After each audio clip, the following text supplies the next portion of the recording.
voici qu'il plane sur les eaux, sa brise éveille notre terre.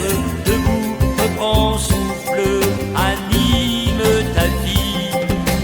Debout, reprends souffle, anime ta vie.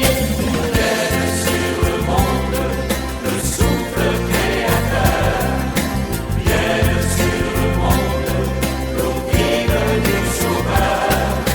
Viendra la flamme du vivant, le feu nouveau qui régénère. Jour après jour, il se répand pour que tout homme soit lumière. Debout, reprends souffle, anime ta vie. Debout, reprends souffle, anime ta vie. Vienne sur le monde, le souffle créateur. Vienne sur le monde, l'eau vive du Sauveur. Vienne sur le monde, le souffle créateur. Vienne sur le monde, l'eau vive du Sauveur. Viendra le souffle tout-puissant qui nous rassemble et nous disperse. Nous deviendrons un peuple grand qui ose aller où Dieu le mène. Debout, reprends souffle, anime ta vie. Debout, reprends souffle, anime ta vie. Vienne ton esprit. Vienne Souffle créateur, vienne sur le monde, vive du Sauveur.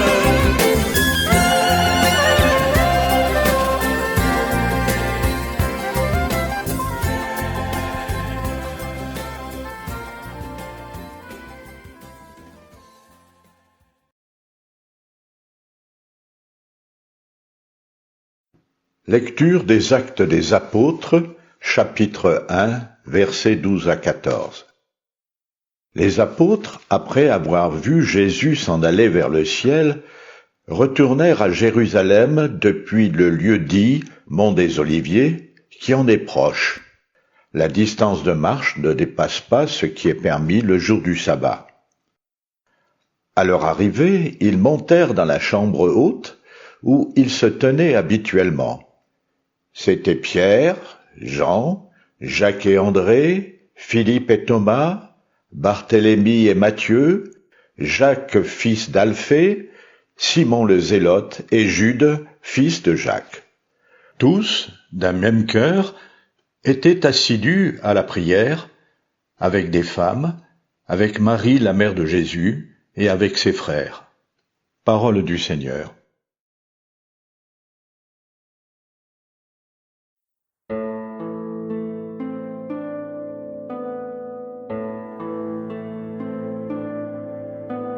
Le Seigneur est ma lumière et mon salut. De qui aurais-je crainte?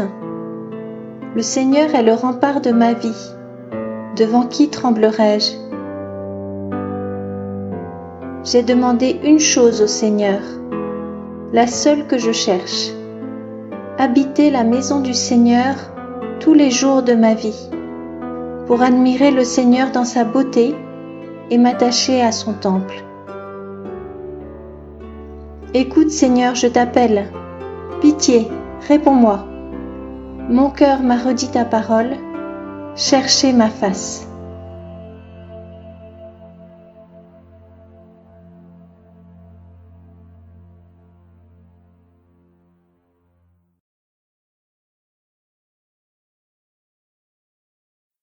Lecture de la première lettre de Saint Pierre apôtre, en son chapitre 4. Bien-aimés, dans la mesure où vous communiez aux souffrances du Christ, réjouissez-vous, afin d'être dans la joie et l'allégresse quand sa gloire se révélera. Si l'on vous insulte pour le nom du Christ, heureux êtes-vous, parce que l'Esprit de gloire, l'Esprit de Dieu, repose sur vous. Que personne d'entre vous, en effet, n'ait à souffrir comme meurtrier, voleur, malfaiteur ou comme agitateur. Mais si c'est comme chrétien, qu'il n'ait pas de honte, et qu'il rende gloire à Dieu pour ce nom-là. Parole du Seigneur.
Yesu.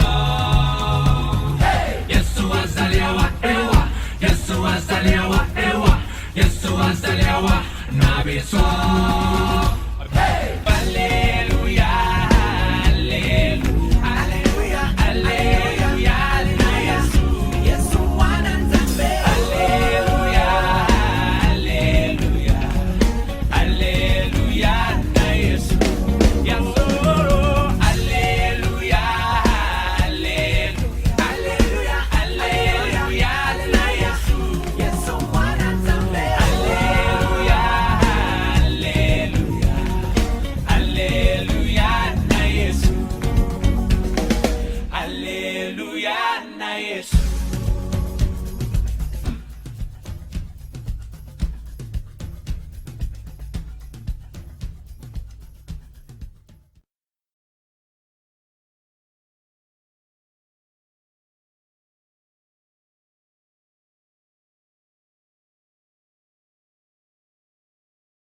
Évangile de Jésus-Christ selon saint Jean, au chapitre 17, les versets 1 à 11. En ce temps-là, Jésus leva les yeux au ciel et dit, Père, l'heure est venue, glorifie ton Fils, afin que le Fils te glorifie. Ainsi comme tu lui as donné pouvoir sur tout être de chair, il donnera la vie éternelle à tous ceux que tu lui as donnés. Or, la vie éternelle, c'est qu'ils te connaissent, toi, le seul vrai Dieu, et celui que tu as envoyé, Jésus, le Christ. Moi, je t'ai glorifié sur la terre en accomplissant l'œuvre que tu m'avais donnée à faire. Et maintenant, glorifie-moi auprès de toi, Père, de la gloire que j'avais auprès de toi, avant que le monde existe. J'ai manifesté ton nom aux hommes que tu as pris dans le monde pour me les donner. Ils étaient à toi, tu me les as donnés, et ils ont gardé ta parole. Maintenant, ils ont reconnu que tout ce que tu m'as donné vient de toi, car je leur ai donné les paroles que tu m'avais données, ils les ont reçues, ils ont vraiment reconnu que je suis sorti de toi, et ils ont cru que tu m'as envoyé. Moi, je prie pour eux.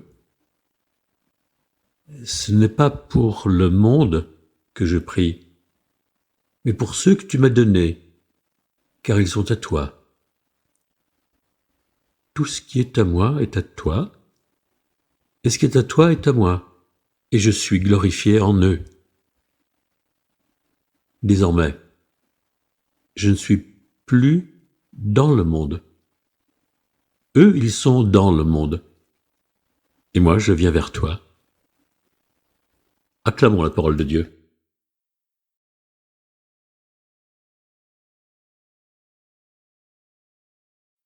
Sachant que l'homme est important aux yeux de Dieu, et que Dieu est important pour moi, la vie éternelle ne serait-elle pas l'acceptation d'entrer dans la gloire du Seigneur, de reconnaître que je lui appartiens, et de manifester son nom sur terre en reflétant son rayonnement?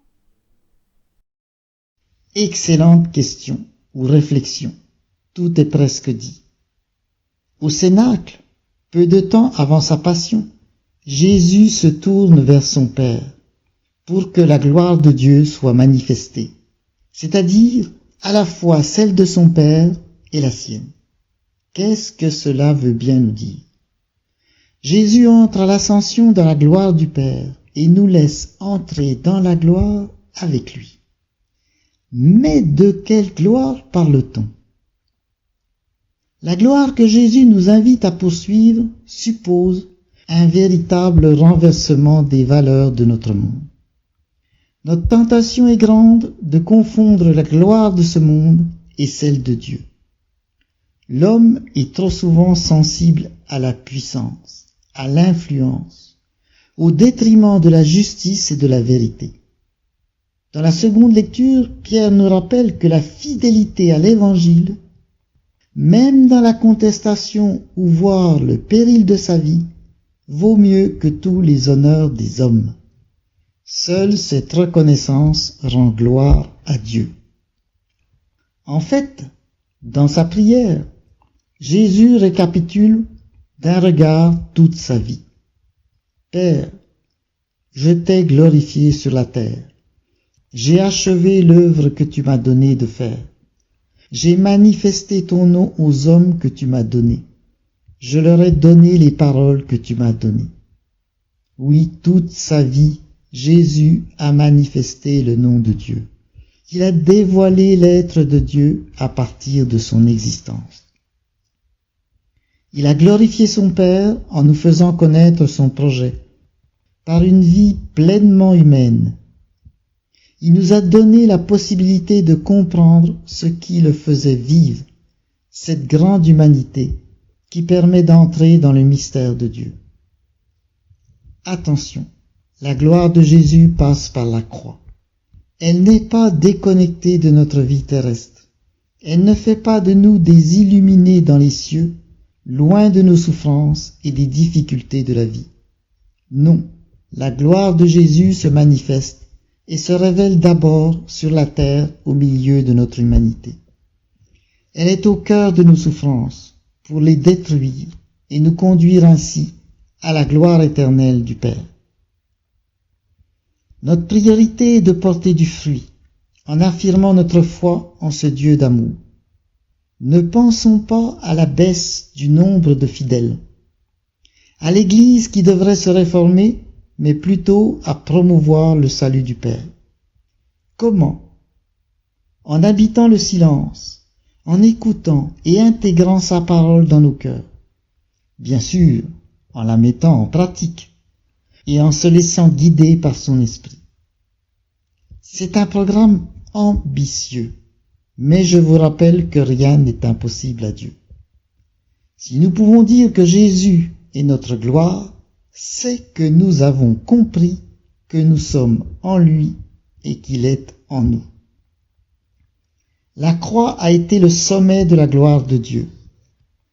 Le Père et le Fils ont communié dans un même amour pour le monde, dans un même rayonnement. La mission de Jésus a été de révéler et de sanctifier le nom du Père. La puissance de l'Esprit Saint à la Pentecôte viendra donner la puissance d'amour de la vie trinitaire. Participer à la gloire de Dieu, c'est justement laisser l'Esprit Saint agir en nous, en se donnant totalement à la suite de Jésus. La première lecture se situe après l'ascension de Jésus, et il est écrit « Tous d'un même cœur étaient assidus à la prière ». Les apôtres se demandent ce que sera demain, même si leur parcours de vie avec Jésus a rempli leur cœur d'espérance. Ils prient. En effet, la prière est capitale avant de se lancer dans quelconque projet. Elle doit être sincère et consciente, pleinement lucide, que nous ne sommes pas seuls. Dieu est avec nous. Après cet abandon dans les bras de Dieu, nous pouvons nous lancer dans la vie. La vie éternelle, c'est de te connaître, toi, le vrai Dieu, et de connaître celui que tu as envoyé, Jésus-Christ. Notre mission humaine est de rester un chercheur de Dieu tout au long de notre vie, jusqu'au jour où nous le verrons face à face.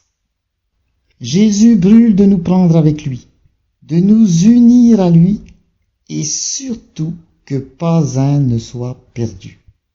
Seulement, il ne le fera pas sans notre accord.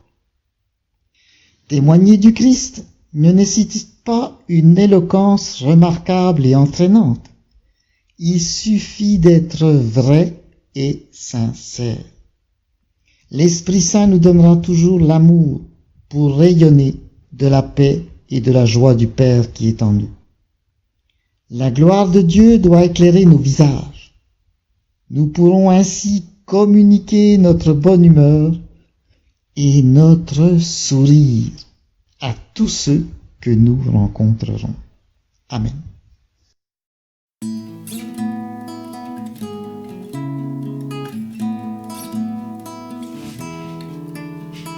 Alléluia, Alléluia.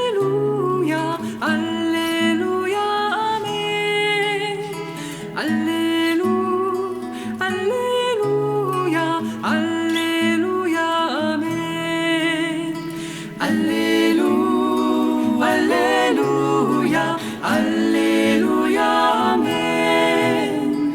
Alléluia, Alléluia, Alléluia, Amen. Prends Seigneur et reçois toute ma liberté, ma mémoire, mon intelligence, toute ma volonté, tout ce que j'ai à possède. Tu me l'as donné, à toi Seigneur je le rends, tout est tien. Dispose-en selon ta volonté, donne-moi ton amour et ta grâce. Ton amour et ta grâce, c'est assez pour moi. Ton amour et ta grâce, c'est assez pour moi. Alléluia, Alléluia, Alléluia, Amen. Alléluia, Alléluia, Alléluia,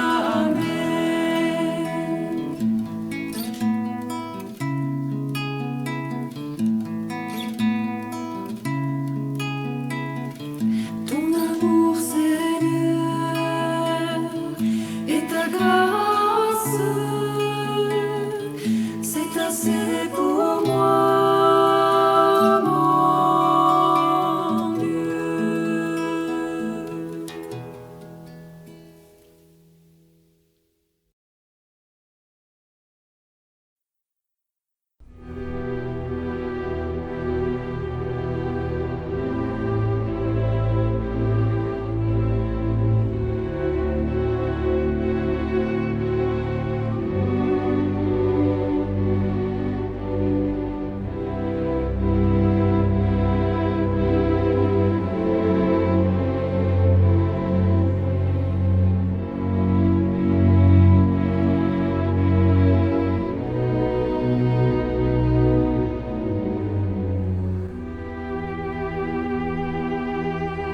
En ces temps épidémiques incertains, où nous sommes ballottés entre l'espoir de reprendre une vie normale et l'inquiétude d'une reprise de la pandémie, et dans l'attente de l'Esprit consolateur, confions avec ferveur toutes nos prières à notre Père céleste.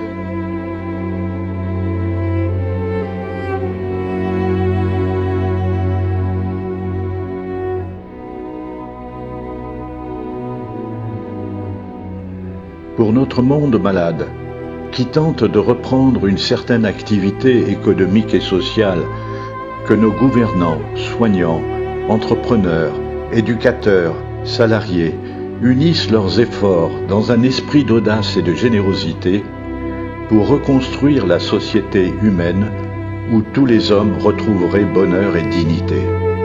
Avec Marie, la mère de Jésus, nous te supplions, Père très bon.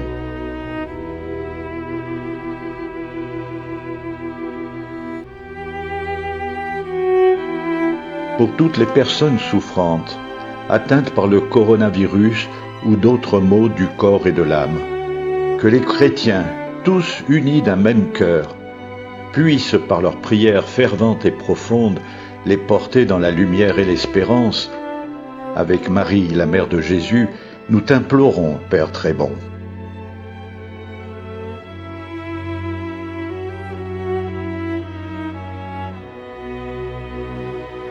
En ces temps incertains, l'Église souhaite reprendre au plus vite les rencontres liturgiques avec ses fidèles. Que la raison et la prudence l'emportent sur la légitime impatience qui anime tous les chrétiens de se retrouver dans la prière commune et l'Eucharistie partagée. Avec Marie, la mère de Jésus, nous te prions, Père très bon.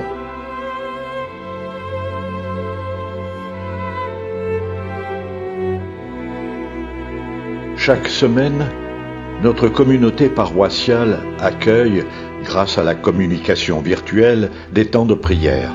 Seigneur, que ce mode de participation contribue à maintenir entre nous les liens de fraternité qui permettent de te glorifier. Avec Marie, la mère de Jésus, Nous te glorifions, Père très bon.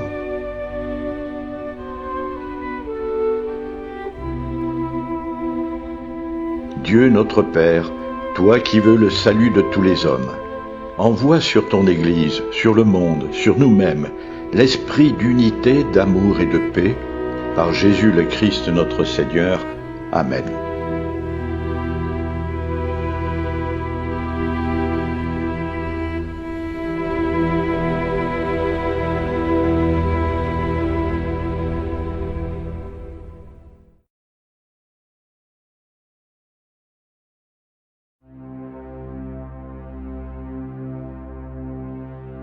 Avundevashmaya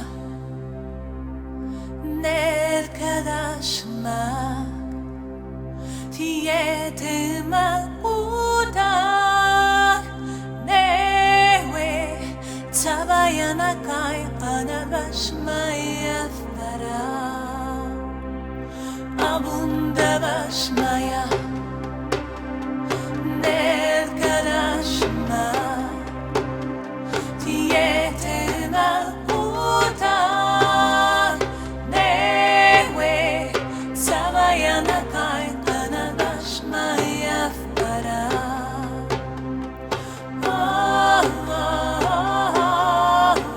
Kanadashmaya Fara Avlan Lahmad Sungunan Yaumana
Prière commune pour le 5e anniversaire de Laudato Si.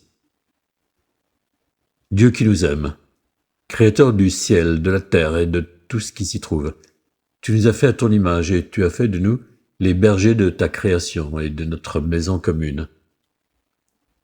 Tu nous as bénis en nous offrant le soleil, l'eau et ces terres abondantes pour que nous puissions tous nous nourrir. Ouvre nos esprits, touche nos cœurs, afin que nous prenions tous soin de la création que tu nous as confiée. Aide-nous à prendre conscience que notre maison commune n'appartient pas qu'à nous, mais aussi à toutes les générations futures, et qu'il est de notre devoir de la préserver. Puissions-nous aider ceux qui sont dans le besoin à trouver la nourriture et les ressources dont ils ont besoin. Sois présent pour les plus démunis en ces temps difficiles, en particulier les plus pauvres et les plus vulnérables. Délivre-nous de nos peurs, de nos anxiétés, de nos solitudes.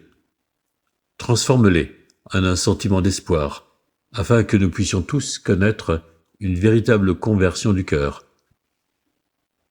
Aide-nous à nous rencontrer, nous montrer créatifs, solidaires, alors que nous faisons face aux conséquences de cette pandémie mondiale, Donne-nous le courage d'accepter les changements dont nous avons besoin dans notre recherche du bien commun. Maintenant plus que jamais, nous devons comprendre que nous sommes tous unis dans nos efforts pour répondre à la clameur de la terre et à la clameur des pauvres. Nous prions au nom du Christ, notre Seigneur. Amen.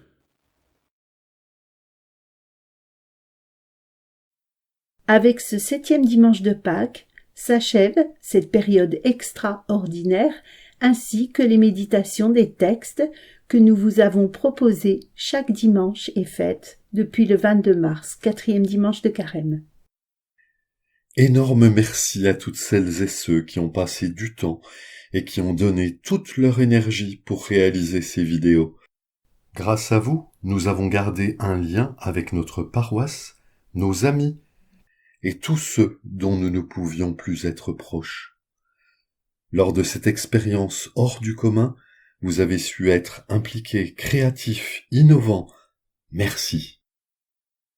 Un merci tout particulièrement chaleureux à chacune et chacun d'entre vous qui avez suivi ces vidéos. Nous espérons que ce temps, ces compétences et cette foi partagée vous auront aidé à passer ces temps difficiles.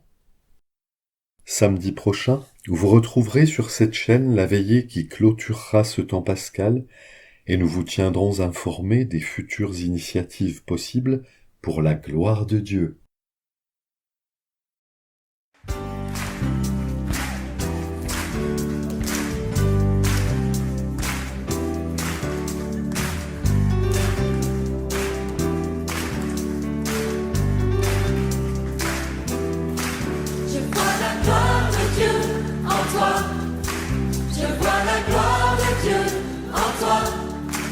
Je vois tout ce qu'il a fait, qu'il fait et qu'il fera. Je vois la gloire de Dieu en toi. Je vois la gloire de Dieu en toi. Je vois la gloire de Dieu en toi. Je vois tout ce qu'il a fait, qu'il fait et qu'il fera. Je vois la gloire de Dieu en toi. Marchons ensemble, unis dans le Seigneur, abattons les murs et les frontières. Combattons ensemble, nous serons vainqueurs. Nous saurons répandre sa lumière. Je vois la gloire de Dieu en toi. Je vois la gloire de Dieu en toi. Je vois tout ce qu'il a fait, qu'il fait.